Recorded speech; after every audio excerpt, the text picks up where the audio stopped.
దేవునికి మహిమ కలుగును గాక. ఆమేన్.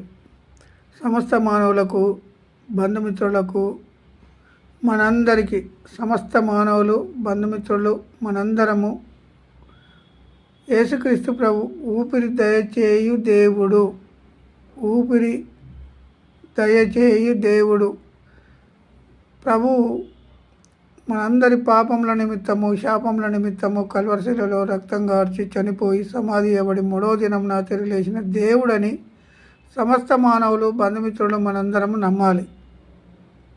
ఎందుకంటే దేవుడు చేసే కార్యాలు వేరు, మనం చేసే కార్యాలు వేరు. 50వ వచనం, 15వ అధ్యాయం, కొరింథీయులకు రాసిన పత్రిక 1 కొరింథీ 15వ అధ్యాయము 50వ వచనం.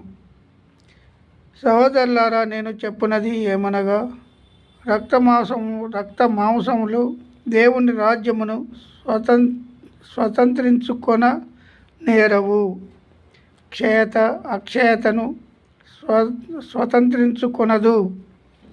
ఇదిగో మీకు ఒక మర్మమును తెలుపుచున్నాను. ఏమని చెప్పిండు పౌలు గారు ఇక్కడ? సహోదరులారా, నేను చెప్పున్నది ఏమనగా, రక్త మాంసములు దేవుని రాజ్యమును స్వతంత్రించుకొన నేరవు. రక్త మాంసములు స్వతంత్రించుకొన నేరవు అని చెప్పిండు. అక్షయతను స్వతంత్రించుకొనదు. ఇదిగో మీకు ఒక మర్మము తెలుపుచున్నాను.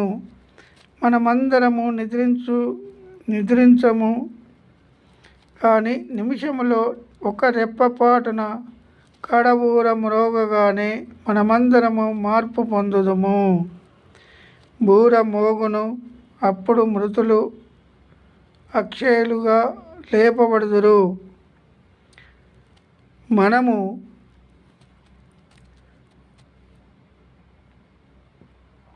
మార్పు పొందుదుము. క్షయమైన ఈ శరీరము అక్షయతను ధరించుకొనవలసి ఉన్నది.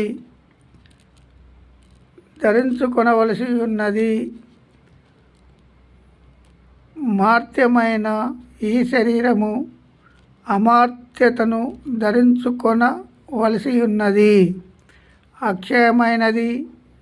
ఈ క్షయమైనది అక్షయతను ధరించుకొని నప్పుడు మార్త్య